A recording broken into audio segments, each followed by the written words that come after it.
আসসালামু আলাইকুম।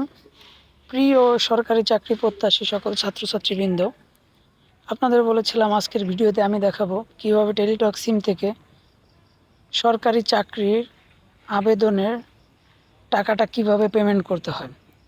এটা দিয়ে শুধু সরকারি চাকরির আবেদনের টাকা না, এটা এভাবে আপনি চাইলে বিভিন্ন ভর্তি আবেদনের টাকাটা টেলিটক সিম থেকে পেমেন্ট করতে হয়। ওগুলোই একই নিয়মের মধ্য দিয়েই আপনাকে টাকাগুলো পেমেন্ট করতে হবে।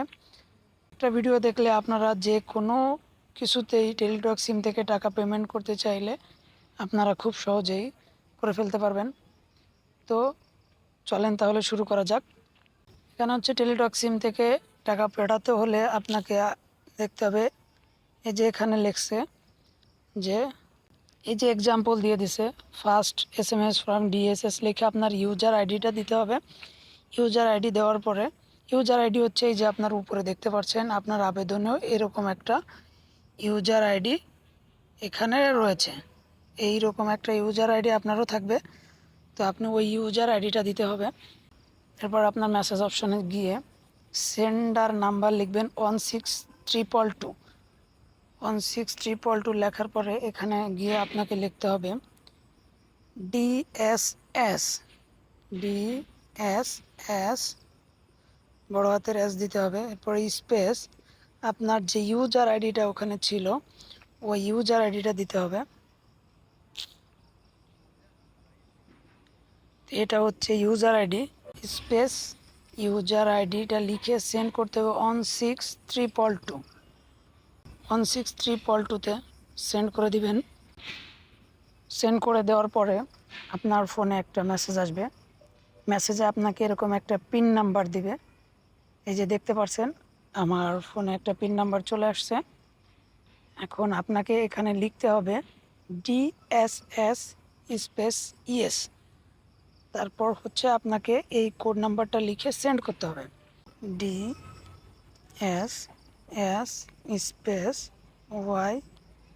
YES স্পেস, দেখতে পাচ্ছেন আমি লিখছি DSS স্পেস ইএস। তারপরে হচ্ছে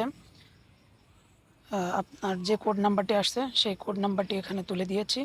এভাবে আপনিও সেম এভাবেই লিখতে হবে, DSS ক্যাপিটাল লেটারে, ইএসটাও ক্যাপিটাল লেটার দিতে হবে। তারপরে কোডটা দিয়ে 16322, আবারও বলছি 16322তে আপনাকে সেন্ড করতে হবে। ঠিক এভাবে এই যে দেখতে পাচ্ছেন আমি টাকাটা যখন সেন্ড করেছি, সেন্ড করার পরে এই যে এখন আমার SMS-টা চলে আসছে যে ইউনিয়ন সমাজকর্মী post of DSS user ID এবং পাসওয়ার্ড, এটা চলে আসছে। আপনাদের এরকম একটা ইউজার আইডি এবং পাসওয়ার্ড চলে আসবে। এটা চাইলে কোথাও লিখে রাখতে পারেন বা SMS-টা সংগ্রহ করে রাখবেন। পরবর্তীতে আপনার এটা কাজে আসতে পারে। অনেক সময় আপনার ইউজার আইডি পাসওয়ার্ড ভুলে যেতে পারেন বা পরবর্তীতে অ্যাডমিটের SMS-টা যদি নাও আসে, সেক্ষেত্রে আপনার এই ইউজার আইডি এবং পাসওয়ার্ড দিয়ে আপনি অ্যাডমিটটা তুলে নিতে পারবেন। তো ধন্যবাদ সবাইকে। যারা পেজ থেকে দেখছেন পেজটিকে ফলো করবেন, শেয়ার করবেন, টাইম লাইনে শেয়ার করে রেখে দিবেন। চাইলে আপনার আরও বন্ধুদের কাছে ভিডিওটি শেয়ার করে দিতে পারেন। আর যারা ইউটিউব থেকে দেখছেন তারা অবশ্যই সাবস্ক্রাইব করবেন। ধন্যবাদ সবাইকে। আল্লাহ হাফেজ, ভালো থাকবেন।